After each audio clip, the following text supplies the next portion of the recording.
ಹಾಸನದಲ್ಲಿ ಸಚಿವ ಶಾಸಕರ ನಡುವೆ ಕಿತ್ತಾಟ ನಡೆದಿದೆ. ಗಣರಾಜ್ಯೋತ್ಸವ ವೇದಿಕೆಯಲ್ಲೇ ರಂಪಾಟವನ್ನ ಮಾಡಿದ್ದಾರೆ. ರೇವಣ್ಣ ಮತ್ತು ಪ್ರೀತಮ್ ಗೌಡ ನಡುವೆ ಮಾತಿನ ಚಕಮಕಿ ನಡೆದಿದೆ.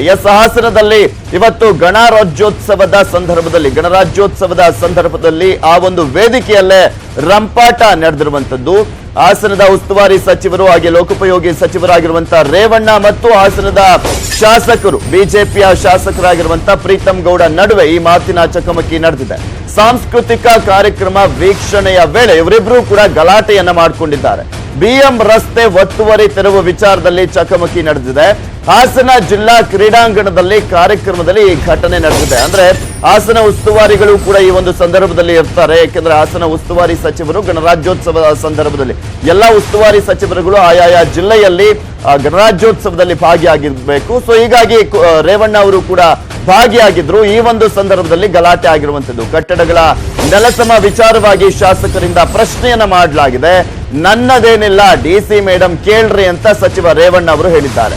ಏರು ಧ್ವನಿಯಲ್ಲೇ ಸಚಿವರನ್ನ ಪ್ರಶ್ನಿಸಿದ್ದಾರೆ ಶಾಸಕ ಪ್ರೀತಮ್ ಗೌಡ ಅವರು. ನಗರಸಭೆ ಆಯುಕ್ತರು ನನಗೆ ತಿಳಿಸದೆ ಕಟ್ಟಡವನ್ನ ಒಡೆದಿದ್ದಾರೆ, ನಿಮ್ಮ ಮೇಲೆ ಹಕ್ಕುಚ್ಯುತಿ ಮಂಡನೆಯನ್ನ ಮಾಡ್ತೇನೆ ಅಂತ ಸಚಿವ ರೇವಣ್ಣ ಅವರ ವಿರುದ್ಧ ಶಾಸಕ ಪ್ರೀತಮ್ ಗೌಡ ಅವರು ವಾಗ್ದಾಳಿಯನ್ನ ನಡೆಸಿದ್ರು.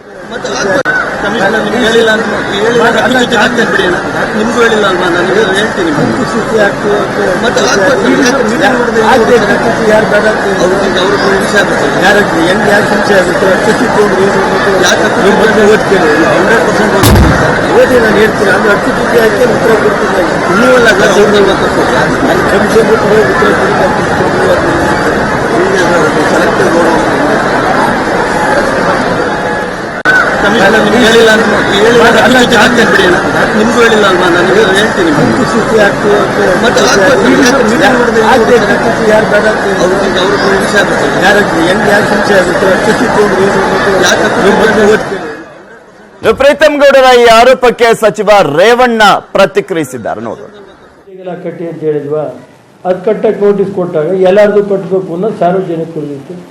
ಪುರಸಭೆಯವರು ನಾನು ಹೇಳಿದೆ, ಏನಾದ್ರು ಕೂತು ಮಾತಾಡೋಣ ಅಂದ್ರೆ ಅವ್ರು ಹೈಕೋರ್ಟ್ಗೆ ಹೋದ್ರೆ ನಾನೇನು ಮಾಡೋಕ್ಕಾಗುತ್ತೆ. ಕೋರ್ಟಲ್ಲಿ ಇದ್ದಾಗ ನಾನು ಅದಕ್ಕೆ ನೀವೇನು ಕಾನೂನು ಐತೆ ಮಾಡ್ಕೊಳ್ಳೋದು. ನೋಡ್ರಿ, ಡೆವಲಪ್ಮೆಂಟು ನನಗೆ ಮುಖ್ಯ. ನಮ್ಮ ಜಿಲ್ಲೆ BJP ಶಾಸಕರಿದ್ದಾರೆ. 10 ವರ್ಷದಲ್ಲಿ ಆಗಬೇಕಾಯಿತು. ನಿಮ್ಮ ಅಭಿವ್ಯಾಸ ಆಮೇಲೆ 10 ವರ್ಷದಲ್ಲಿ ದುಡ್ಡು ಕೊಟ್ಟಿದ್ದೆ, ಮಾಡಲಿಲ್ಲ. ನಾನೇನು ಮಾಡಲಿ?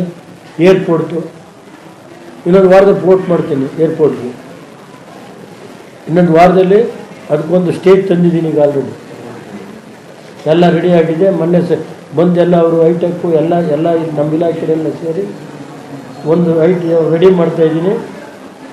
ಬೋಯಿಂಗ್ ಇಳಿಸೋಕ್ಕೆ ರೆಡಿ ಮಾಡ್ತೀನಿ. ಆ ಥರ ಮಾಡ್ತೀನಿ. ಅಷ್ಟು ಎಲ್ಲ ಮಾಡೋದಕ್ಕಾಲೆ ಎಸ್ಟಿಮೇಟ್ ವಿತ್ ಎಲ್ಲ ರೆಡಿ.